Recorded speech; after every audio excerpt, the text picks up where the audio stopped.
Hello, everybody. Welcome back to another episode of the DM Lounge.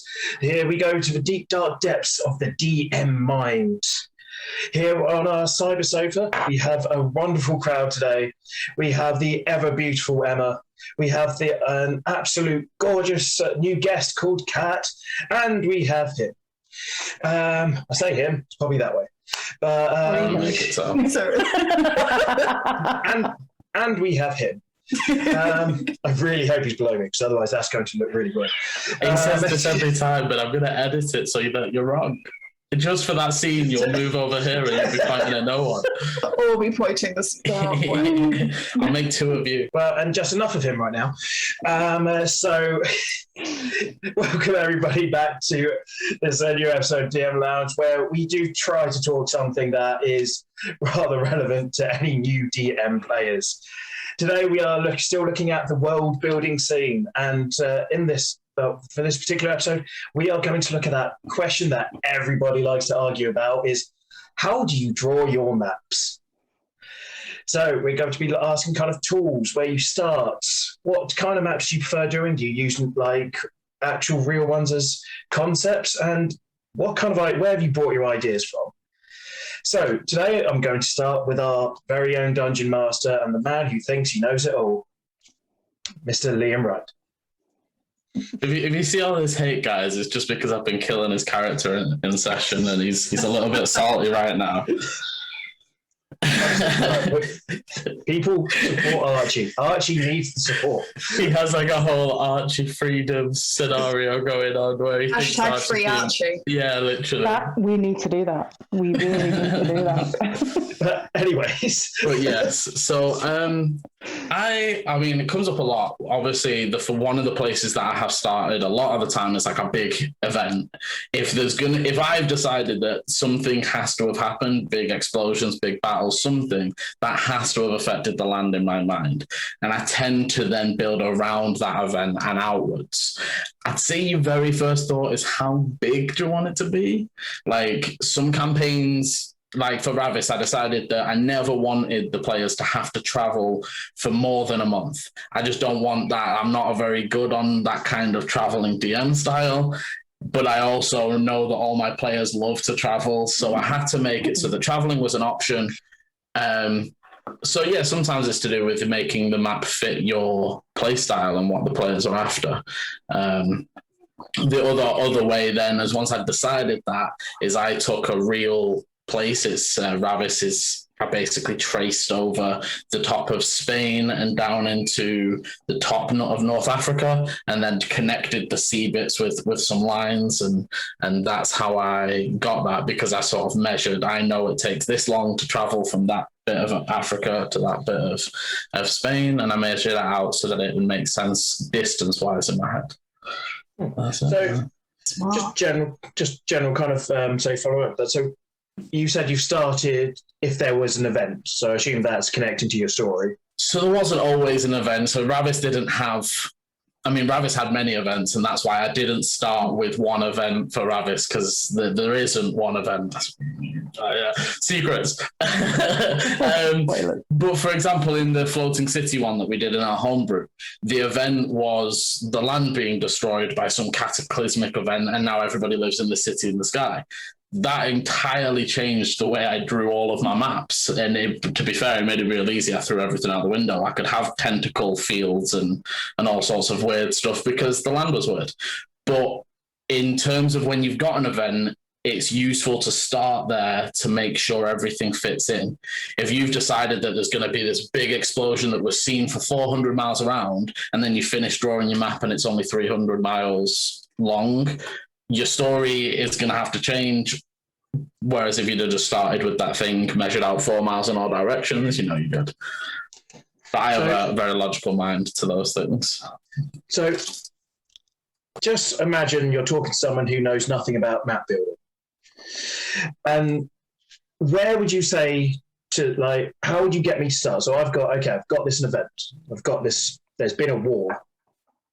How would you then tell me to build a map? I'd say obviously you're going to I mean, there's a big war. There's different battlefields and all sorts. But getting into the basics of it, you need to decide what the two places are, how far apart they are, and why they're warring. Obviously, we pull from our previous DM Lounge, which you can go check out probably up here at the moment, where we talk about the whys of things, the why of they are warring. Maybe they're warring because there's a mountain cutting one of them off and they can't get resources. Maybe one of them has really good plants and vegetation and all those sorts of things, and one of them lives in a desolate place. All these decisions are going to make information appear for what your map needs to be to make sense with your story. Obviously, for me, I always have those story bits already done. For me, the map is one of the last bits. It's not one of the most important bits in my mind, because really where I'm planning to hook in my players is my story and my events. So as long as the map makes sense to those, we could rearrange rabbits upside down and it wouldn't make a difference to the story as it goes. Okay. You just have to be careful that you do the map before the story starts, because I've heard stories of things like someone described a mountain and then they travel back in time and the mountain's not there or something, and everyone's like, I really want to know what happened to the mountain. Yeah. Think logically about your environment, and on the war point as well. It's like, if it's two countries, if it's more than two countries, what do the surrounding countries think about that? How do they react to it? Are they getting involved because of resources? Are they not getting involved because of their own resources? How big do you want your map to be? Because you can always start off small and then expand as well. I always suggest to start off small, and in the grand scheme of things, I maybe do have plans for there to be a world beyond Ravis, but I didn't want to especially it was our first time going online. It was our first time introducing one of my stories to the world a little bit. So I didn't want to be overwhelming myself. So I always say start smaller, start with what you can handle. And then when the players go, okay, we're going to get on an airship to the next island, build the next island. And just remember that as long as your story is good, all the arguments about whether rivers make sense and stuff, I've never ever had a player in game question those things. Yeah. They don't care. The people that care about that are either trolling you or they're map experts, and cool for them. You've kind of taken saying a later question for me there. But yeah, that's fair. So if you say it's more, you have say the event, you've got story, like Kat was saying. If we said war, if there's resources, then I'd imagine you go, okay, maybe one place really needs fuel, so they need wood, or they need something, which means their area clearly can't have that. Yeah. So that's fair. Well, I think I was going to say all those whys sort of affect those things.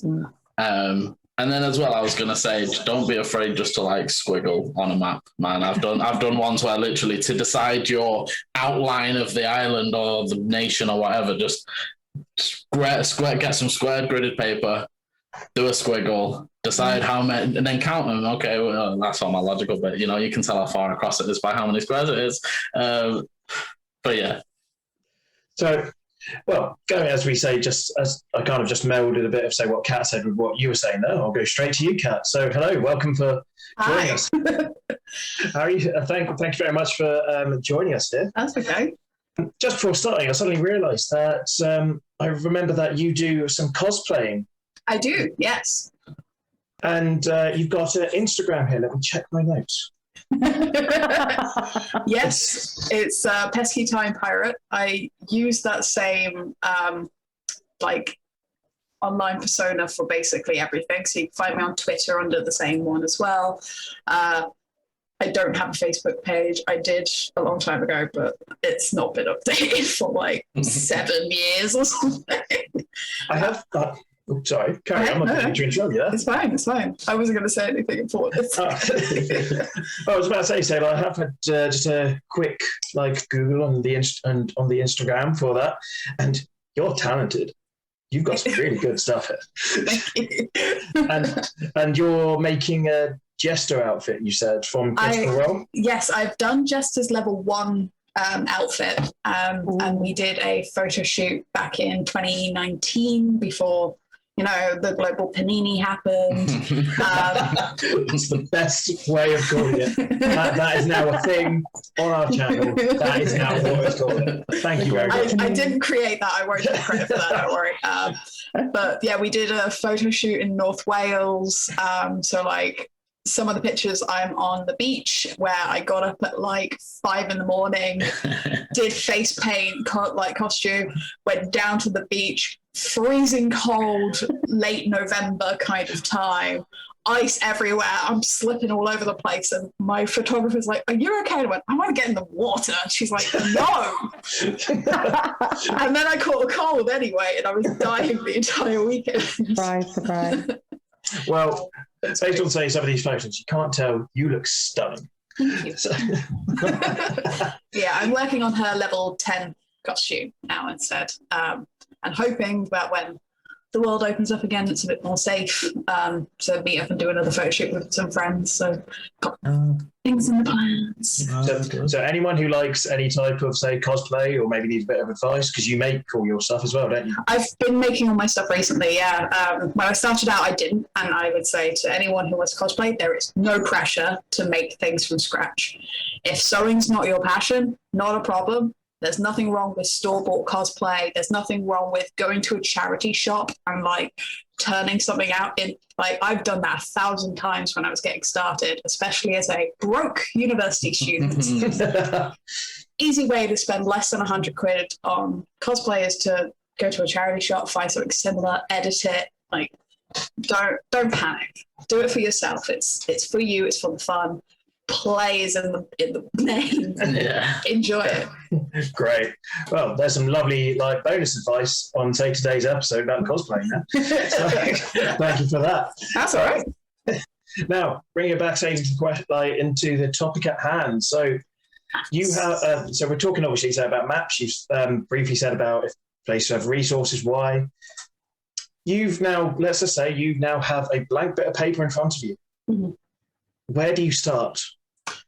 It would depend on the individual, I'd say, and how your brain works. So like Liam is very logic driven.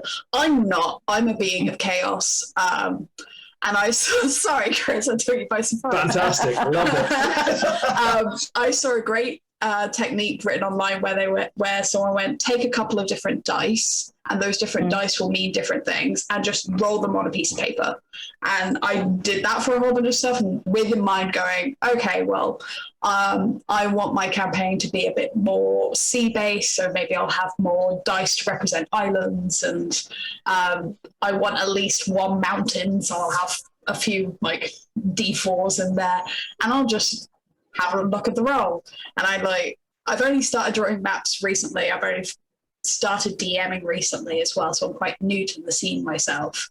But I decided homebrew, do everything myself. Because why the fuck not? Straight. And I've actually got because I draw mine myself. Mm-hmm. So this was the map that I originally created for our world. Oh, that's Ooh, great. that's nice. I like that. I took inspiration from traditional maps as well. So I was like, okay, this is how they draw little trees, like little triangles, and maybe little mountainous ranges are different triangles, and there's some waves and some X's. Made up a whole bunch of place names I can't pronounce because that was my mistake. And I was like, I'll keep 2 countries because there was a war in the history. So we've got that in there as well. And then I tricked my players because I was like, yeah, there's going to be some sea adventures and stuff like that. So everyone made sea-based characters with naval backgrounds and stuff because I named my campaign Adventures Past Chilgan Island. There's Chilgan Island. It's an island in a lake. And they went, fuck you. I was like, it happens. Those happen. Yeah, love it. So it's just a fun little thing to start off with. My party loved it. They were just like, oh, just like seeing a physical map. And I didn't plan out any of the towns or anything before the game started. I did that. And then I did the main city, Chilburn. Next page. This one I put a little bit more effort into because I wanted it to be super Wow, shiny. that looks amazing. Yeah, I don't know the distance of anything. My players started asking me where what buildings were, and I was like, To be this honest, one. if you were to watch some of the episodes of Rabbits that have been out recently, you'll see me going like 30 minutes to cross the city. Maybe 45. Okay, sounds about right. It'll do. And then we all go, it only took us 15 minutes to get there, though. I have no clue in the city. Like that's half an hour. That's fine. like just doesn't make sense. Yeah, I try not to measure time with my players unless it's going to be a significant distance. Like if they're just traveling around the city, unless they roll really bad survival checks to navigate around, then I won't bother going, oh yeah, it takes you half an hour or anything. I just like, you wander around and eventually you make it there. It's okay. And then they go, what time is it? Mid-afternoon.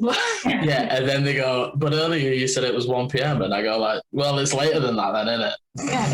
Well, you also spend an hour talking to the shopkeep, so... To be fair, you've actually just hit on quite a really good point there, which is obviously distance and time across things. And if you're going, say, across a long distance, I'd imagine you'd say, okay, yeah, that's going to take you 2 days, 4 days, a week, whatever it is. But if you keep things vague when you're in, say, a city, I mean, so people can be like, oh, what time is it? And you could say, you can just give a time frame, roughly, it's somewhere between 2 and 5. Yeah. Like, it's kind of like early to late afternoon. Yeah. Like, to be fair, I probably should remember people don't have watches as well. Like, you can't just be like, it's 3:45 p.m. You probably would just be like, yeah, it's late afternoonish. They could be approached by a guy going, hey, Yeah, sundial. Yeah, very well, good. No, I mean, so that's like really cracking. I'm loving the details, say, in your maps. So are you someone, do you prefer handwritten or hand-drawn maps? Or I prefer hand drawing in general. I've been slowly moving into digital art. I've got nothing against it, I'm just not good at it. So my ADHD brain goes, not immediately good, ruined. Nah, never again. It's fine. No.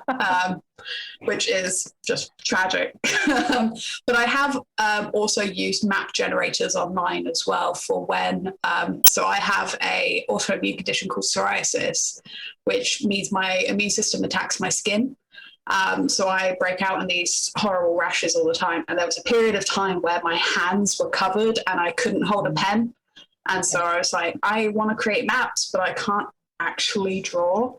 So I was using map generators, and there's nothing against that at all. Definitely not. Exactly. I mean, so the map There are generators some good ones as well on that point. World Draft and Dungeon Draft are two that are obviously Dungeon Draft specifically for your cities and a lot of the cities and caves and dungeons you've seen on Ravis so far have been done with Dungeon Draft. Obviously, I have the benefit of to draw all my maps. And can we just say that he's got to place Emma wherever he wants to, just so he looks like he can do this. Just so audience don't think he's smart. He's not. Here's one I created earlier. But, sorry, carry on. No, it's fine. Like there's no shame in using any of those. If drawing's not your thing, or if you just prefer not doing that. The whole point of being a DM is to have fun. It's not just the players who have to have fun. You also have to have fun. You're right. And if you're spending half your time going, ugh, maps, then use a generator. It's fine. Takes 20 minutes. Here you go. You've got 50 maps sorted now. Store them somewhere safe. Don't forget distance. Sometimes I tell my players, it'll take you a week and a half to get there. And then they've traveled for a few days. I've lost track of time and they've gone, how much further? I'm like, 4 days? I don't know. So kind of I also like, by the way, the whole kind of chaotic dice roll. I'm really glad somebody had mentioned that today. because that was one of the things I've seen people do that. I love D4s that they're always mountains. D4s are never anything else. Everything, all the other dice can be decided sea, city, whatever. D4s mountains. Always. It's the unwritten D&D law. It's like a tiny mountain. It makes sense. Awful to stand on. To be fair, though, when we play in person, D4s are the go-to piece to represent a PC or a player. Oh. I use D4s as like the PCs and then D6s as enemies because I know they always have more D6s. There you go. Just a random tidbit I'll have to use that, yeah. Who needs minis? Well, I mean, but say, yeah, that's a great. Well, one of the other things I quite liked was actually what. Sorry, I just saw who needs minis and then Yeah, because it's like, but we always need want minis. minis. Yeah. It's like we don't need them. We want them. So beautiful. I have to get other people to do arty stuff. I'm not the arty one. To be fair, I'm just not the skilled one in this. I just get given stuff and I'm like, yay, something. It's okay, Chris. You're just differently challenged. You're okay. I know. That's a really to be good fair, term as well. nobody could play Archie the way you do. Oh, now I just feel like I'm being like pat on the head, going, "You're doing a good job." Free Archie. Free Archie, yeah. Remember, everyone, hashtag free Archie. Make it viral on Twitter right now. Oh yeah. First thing to go viral about our D&D stuff is freeing Archie from it. Definitely. One of the just nice little bits that you did also mention is on your maps. You said you kind of use the actual key from other maps, like traditional maps. Yeah. Saying like just to give it that kind of extra bit of authenticity, really. And I guess everybody knows what you're looking at when, say, they see like the little triangle there and stuff like that. Yeah, it's kind of self-explanatory then. You don't have to worry too much about translating it to someone. And even if like you've never read a traditional map before, you've at least seen one and gone, oh, a green triangle probably means a forest. Yeah. Hang on. Cut this next bit. Did that sound just suddenly come out like really? It was a noise. Was I don't know what it was. The audio changed, but I don't know what it was. It was weird, but I think it's okay. I think Aliens it's here. I'll be able to fix it in afterwards. Yeah. Okay, cool. Now, let me say, so with that, now we've gone from someone who, obviously, you say like yourself, Kat, who likes to draw things by hand. We've got our own resident map maker. We couldn't be on this D&D episode without her. She is this way. And Emma, you've literally got your maps hanging behind you. I literally have. No, they're not all mine. There is a Middle Earth map up there that I cannot claim credit for.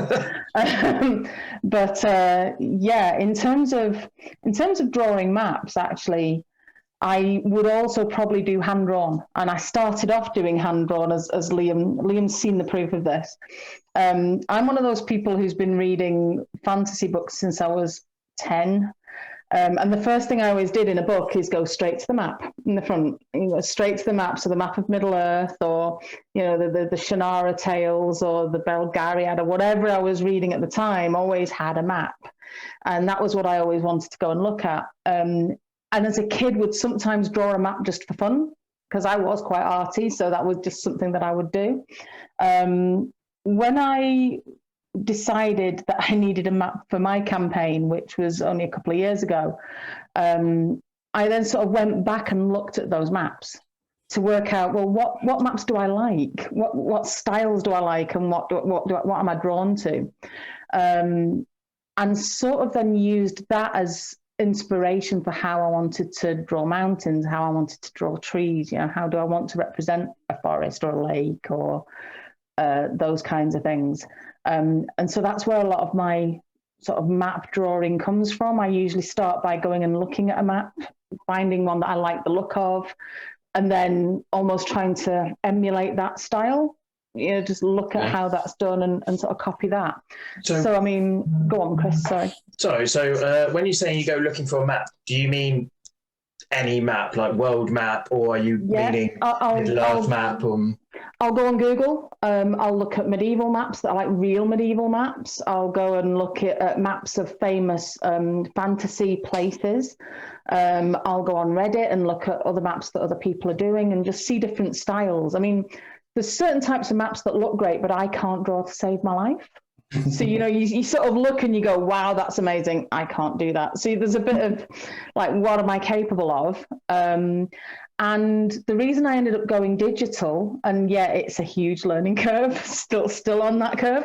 The reason I went digital was because I knew that we'd need it online. And I've had really bad experiences trying to take photographs of pieces of art and then put them online for whatever reason. So I just thought maybe it'd be simpler just to draw it in a tool. I use Coral Painter, and it's purely because I bought myself a Wacom and it came free with the Wacom. So that was where I started. But I have since upgraded to the latest version. For some people like myself who may not know what a Wacom is. A Wacom, sorry, yeah. a Wacom, and I don't have it up here, a Wacom is like, it's a tablet that you have a stylus, and when you move the stylus on the tablet, it moves the pointer on the screen. So you still use a computer, you sort of plug it into your laptop or your desktop computer or whatever, but then you're looking at the screen in front of you and you're moving the thing on the pad. It's almost like having it's like a trackpad but for drawing. It's super weird. It's very not like a mouse at all. But it means that you can almost draw. But instead of looking at your hand, how you'd normally do, you're looking at the screen in front of you. It takes a bit of getting used to. But I can't even draw when I'm looking at it. What about when my hand's doing this and I'm doing that? It's a bit weird. Like I invested in a tablet, so I have like a Samsung tablet that has a stylus with it as well, so I can see what I'm drawing as I draw it. But I'm trying to work out if that's a good thing to try or not. I'm still, but the maps behind me were all done digitally like that, and done in layers and sort of built up. They are really good. They are really, really good. I mean, going back to some of the things that Liam and Kat were saying, for me, there's three different kinds of maps, right? There's your world maps or your area maps, and then there's your city maps, and then there's the encounter maps. So Dungeon Draft, great for encounter maps. If you want a cave, you want a building, you want a swamp, great, Dungeon Draft, something like that will do the trick. I'm a patron of a number of map makers online that have already created jungles, swamps, temples, those kinds of things, and I pay for them, and that's, for my games, it's easier to do that. I wish I could draw that well. They've done it for me, so it's fine. And again, there's no shame in it if you've got the money. It's always good to support the community through those sorts of things. And then you get tons of maps made for you. I think I pay £3 a month for this particular map maker. It's something and nothing. He provides 2 or 3 maps a month. Usually, you get a nighttime and a daytime of the same location, so it's enough for what I need. When it comes to city maps, I'm less familiar with drawing city maps, and my biggest, scariest thing is distance. I really, really struggle with how many people live in this city, therefore how big does the city need to be? And I find that a real struggle. And I'm possibly more logical than Liam, which is a scary thought. And I have gone down rabbit holes around, if there were 5,000 people in a town, how many taverns would they have, and how many shops would they have, and where would they all live, and how would that work? And you can really get yourself in a bit of a muddle and a bit of a tangle around that, when all you really needed to do was just draw the map, similar to the map that you've drawn, Kat, because actually your players only care about the place that they're in right now. It'd be very rare where they decide to do a census of the city and go, how many people live here? And if they do, and you make up a number and they go, that's a lot, you can have a lot of people living in poverty. It doesn't mean that they all have their own individual And house. then I was going to say, how many greengrocers are there in this city? Or you could just say that this square that's a house here is representative. It actually represents a block of houses, with 6 houses in a row, or in a square around a fountain in a garden or something. Exactly. Like your maps, again, it's how you relate that to your players. Yeah. So city maps, I suppose, less comfortable with, and the ones I've done for Lee and for Ravis tend to be very representative. That they're very, I'll have certain colours that show these are the posh houses, maybe slightly darker or dirtier or plainer colours. These are the lower class houses. Very clear where the streets are, where the walls are, where the rivers or streams or parks are. It's very, and again, though, it's all about your plain. DM style. That really works for me. It allows me to make up distances. It allows me to throw a shop there that I didn't know I wanted there before because, the players now want this specific thing that they're looking for, and maybe I just want to give it them. But it gives me the freedom to manipulate my story. And that's how I would do maps. The only reason I go to Emma is because she can do them digitally. I can kind of do it with my hands, but then Liam, let's not be modest here. You can't do jack. So Emma's the star here. We're speaking with Emma here. don't make me have to silence you again. Then in terms of world maps, right? I'm a bit of a geek when it comes to drawing maps, and I'm happy to just draw maps all the time if I had all the time in the world. Hence, these two maps behind me are actually the same place. This is that bit of that map. Cool. See. So I designed a world for a campaign. I did something similar to what Liam was saying. I actually, this bit here is part of Italy. It's like the north part of Italy. And I turned the whole thing upside down, chopped it off halfway down the boot of Italy, and then took part of Europe. And the reason I did that was because I wanted to see where the mountain ranges were going to be. And I wanted to work out where the main river sources and things like that were, just so that it would sort of make sense. The rest of it is squiggles, and I drew that by hand first. So it is just a bit of a squiggle, what looks interesting, where did I want to bay, etc., etc. And then once my mountains and rivers are in, I then sort of place forests or deserts or marshland or whatever. And then the last thing to go in is always the cities and the man-made stuff. Because for me, and I have had people go, "Ooh, you wouldn't have a river coming out of a mountain like that." I have had people make those comments on Reddit and various places. But for me, it's like, well, I try and make it fairly accurate. You wouldn't have a city just growing up in the middle of a desert if there was no water source or no trade route or no, you just wouldn't. People wouldn't survive there. So, people build towns and cities in places for reasons. And I try and do that after all the normal natural stuff's in place. I then put my cities and my roads and work out where that's going to be. In terms of drawing them, because I keep thinking we're supposed to really be talking about tools and drawing, aren't we? Not just sort of map. In terms of drawing them, I do hand draw everything, or digital hand draw sort of everything.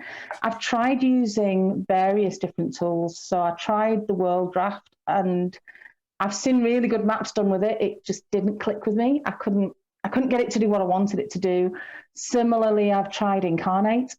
I've tried, I think someone used GIMP, which was another sort of art tool, and I just couldn't get it to do what I needed it to do, basically. So that's why I stuck with my very simple Coral Draw with multiple layers.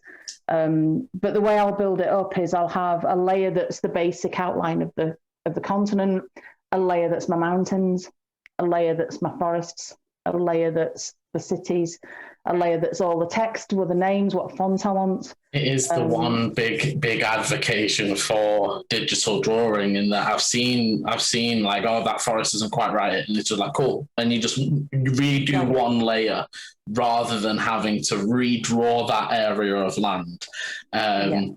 So yeah, see, like the speed and even the fact that you can kind of copy and paste areas. You know, you draw 50 trees and then you copy and paste it and around.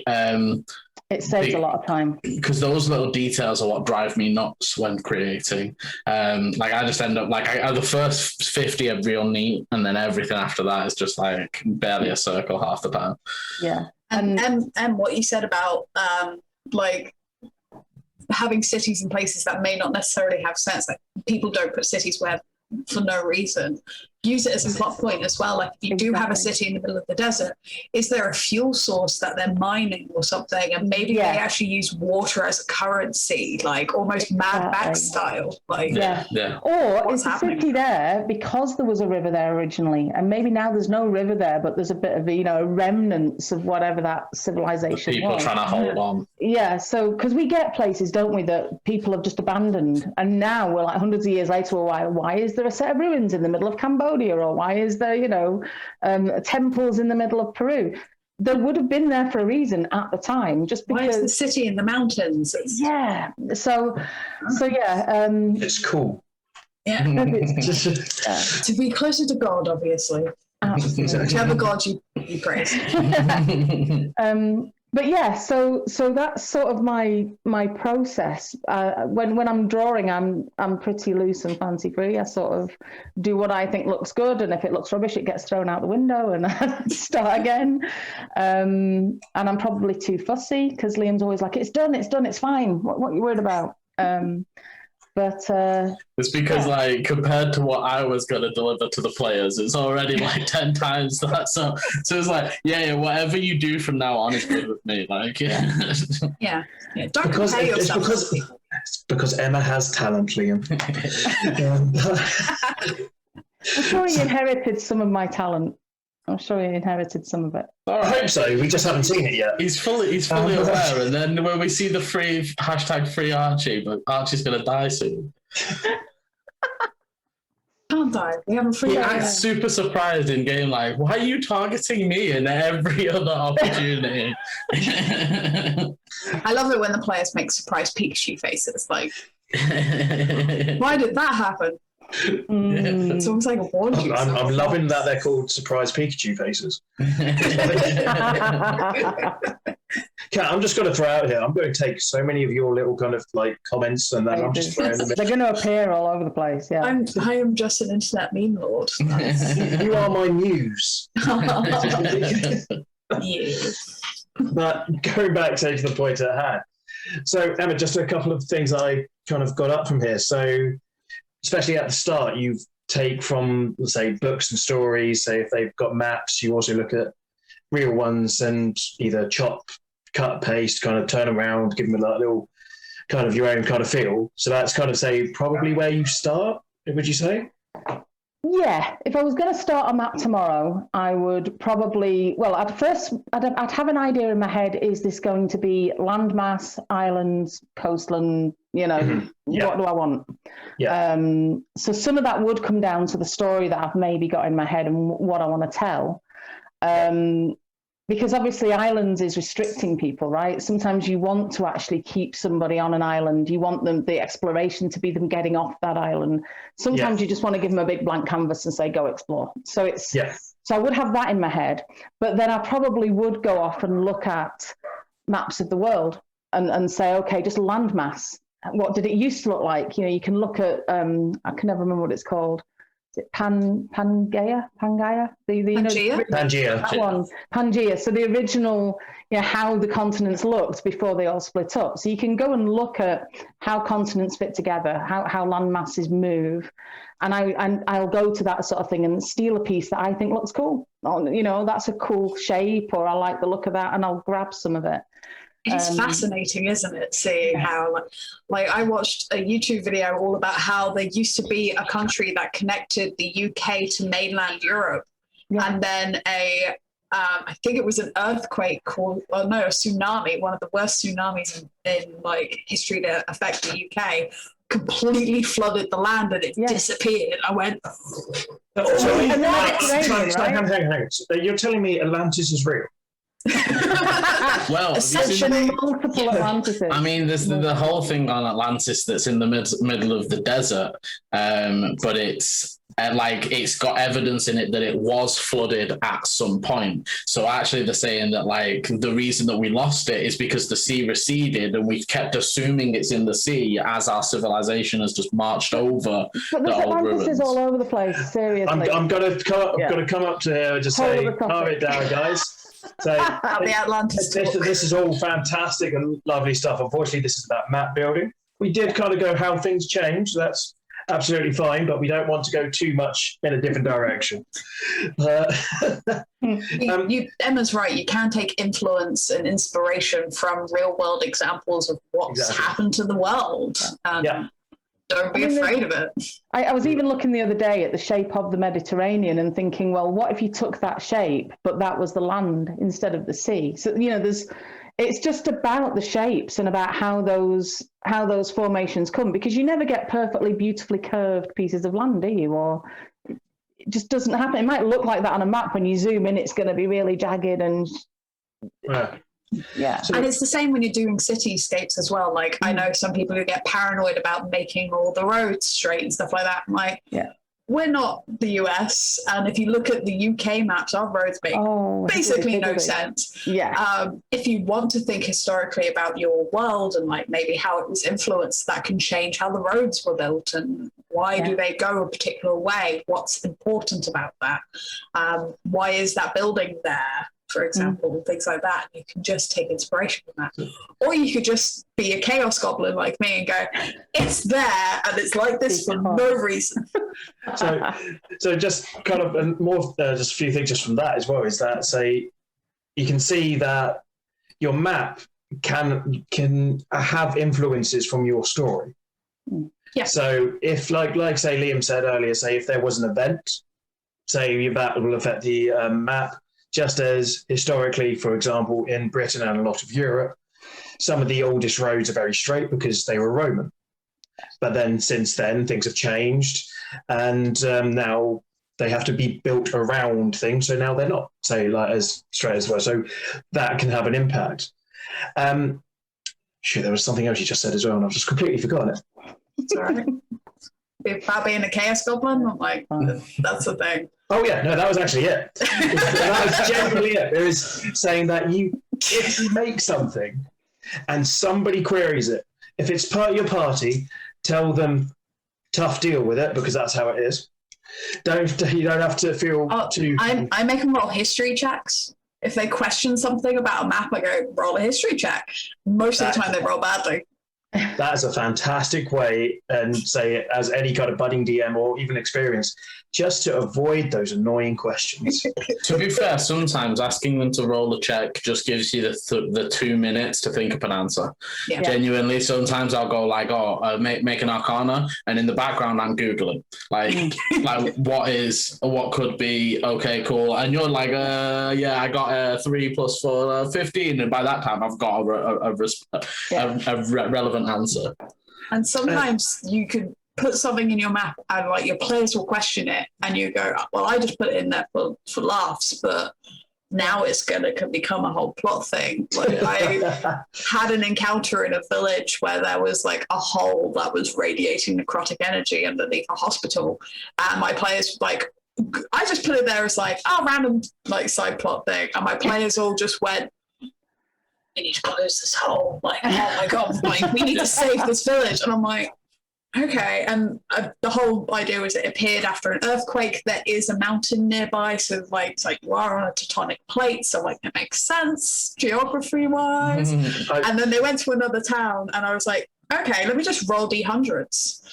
And more earthquakes happened because I rolled stupidly good sometimes. And then they went back to the village and it was a hole. Oh, nice. I went, well, you really are. You are a chaotic DM, aren't you? I'm liking that. You're giving Liam ideas, though.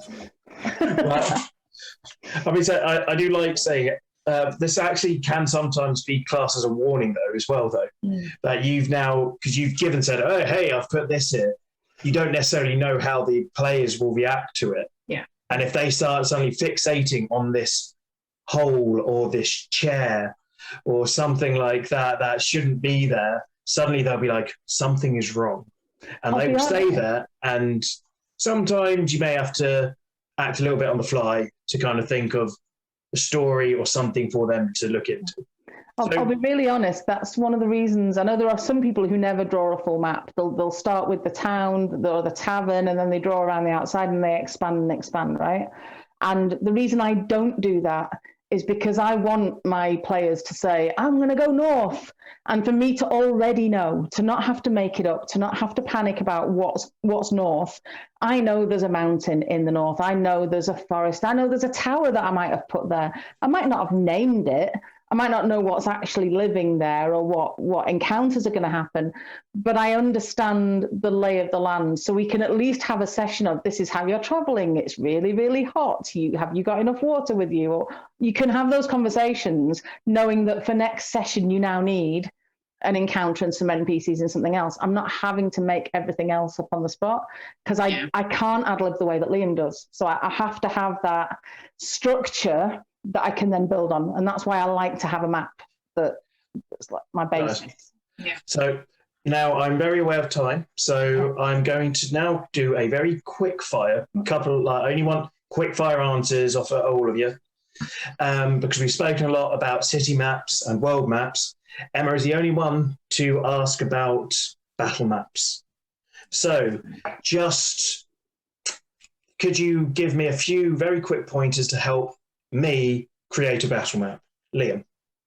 Google some, have a look at some that are already out there, and then decide if any of them steal bits, cut bits. If it genuinely, players don't look at the battle map so much. It's only really important if you want to apply the terrain into the combat.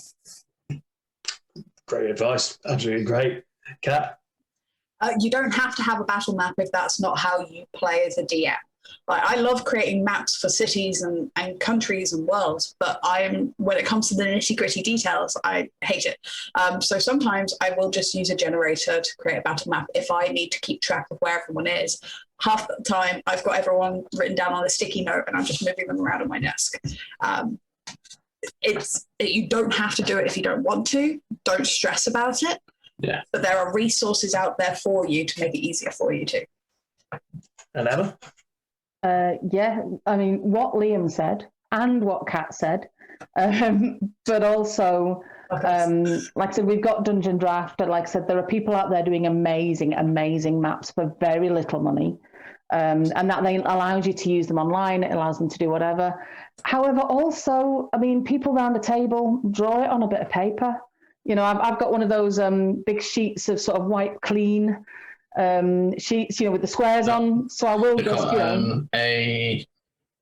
there is a name for them. The gridded. You can get these big gridded things. I've got one of them and some like whiteboard markers, and I'll just go, well, there's a house here and there's a road, and then you get your markers or your dice or your minis or whatever you want. And I honestly, for me, encounter maps are all about so that people know how far away they are from things. That's really all people need to know. They're always going to say, am I close enough to hit that monster? Am I, what's my spell radius? Am I close enough to miss them and to hit them or whatever? And for me, I think that's nice to have some kind of representation. But it's nice to do beautiful maps. It's not essential. It's a nice to have for me. Oh, yeah, no, I completely agree. And just on that, I think, say from my very small amount of experience when it comes to building anything, the battle maps for me, I used to always find it was more to do with if there was environmental factors, like here's an explosive crate, here is some like a hole that's radiating necrotic energy, like there's swallow the village. So that's what, or even a roof to climb on, right? Or Levels, or to hide behind. Cover. Yeah, so those are the kind of things that say probably matter more than prettiness. It's kind of, so obviously if you are someone who loves doing these things, knock yourself out. Do as much detail as you want, but then at the same time, do as much detail as you want. If you don't want to do it, a couple of squares. It works both ways. I'm just going to say as well, just another tip that was given to me by someone was there's nothing to stop you, especially if you're around a table. I know that hasn't happened recently as often as we'd like, But if you're around a table, I've actually made my players draw their own maps before now. So you're in a dungeon, give them a piece of paper and let them try to draw the map. You know, you're going to go 15 feet and there's a right turn. I did that with kids, and it was really interesting to see how close their map was to the map that I'd got. Because you're making them try to remember where they've been and where they're going to go instead of just giving it them all laid out. That is a fantastic idea. I love that. They loved it. I thought they were going to hate it. It'd be good for heavy survival games as well, where you do have somebody in the party that is the map maker and the the cartographer, and they have all their actual real life notes. Yeah. It's interesting. Right. Now, thank you very much, everybody here. So we are going to be winding this one up now. Kat, again, thank you very much for joining. You have been an absolute delight. I hope so you come back with us at some point. Heck yeah. Yeah. But yes, everyone who's been watching, I hope you found this useful. So we've had many different ideas going from, say, looking at, say, books and stories to real life maps to rolling an absolute chaotic number of dice and making it all thing to maybe some sort of link to your story, what's happened, say, with an event or warring people, what's that, why are they doing it? All these things help you form an idea and help you build a map. Obviously, we have things like we have World Draft, we have Dungeon Draft. I know that Emma likes using Coral Paint, you said. Coral Paint, yeah, that's my drawing. Then we've got things like Incarnate, and did you say GIMP? There's one called GIMP that I did try. And many other generators. Yeah. And say if anyone out there is like me and just has about as much art skill as a teaspoon, then go online, say that if there's any that you can use, especially if it's a home game, you don't just take it, what you can, and it's always good. And just do what, say, fits everything, and say hopefully then everyone can just enjoy themselves, and then everyone will look at you and go, you're so well planned, and you go, I know, I'm amazing. But with that being said, thank you everyone being here. I'd just like to do a quick social roundup. So Liam, where will they find you? You can find me at That Guy Right on Twitter. That's it. I don't know, I paused the word there, did I? That was a weird pause and inflection. Hey. Emma, where can they find you? And also, I believe some of your maps. Yes, I'm at Rowan Firefish on Twitter, and I do post my maps on there. I also have a Facebook page called Emma Linton Art, which contains all sorts of rubbish that I've drawn over the years, but also all of my D&D stuff as well. I'll just throw out there, it is fantastic. So please, give her a shout. And to our wonderful guest, Kat, where can we find you? And some of your brilliant cosplaying stuff. I am Pesky Time Pirate, both on Instagram and on Twitter. I am technically still on Tumblr. I do not update it, but I exist there. Yeah. So there you go. If you want to find any kind of older photos of some of the stuff, Tumblr, there you go. Oh, it's God, the secret. Down the Hitalia rabbit hole, that is Tumblr. my name's Chris. You can find me at Scholar Chris. You can find us all here at 1 in 20 TTG. We do also have a Patreon, so if anyone likes to kind of just give us a bit of support, we are looking at some nice tasty things to give you guys. That is also, I believe, at _ 1 in 20 TTG. At some point, I will remember that. And it'll be on the links underneath the video, so it'll all exactly. be down. Yeah. See everyone doing my job for me now. But now I think that is everyone. I really do appreciate all of your help today. I hope everyone watching at home has really enjoyed themselves. Much love to you all, and of course, roll well. Bye. Bye.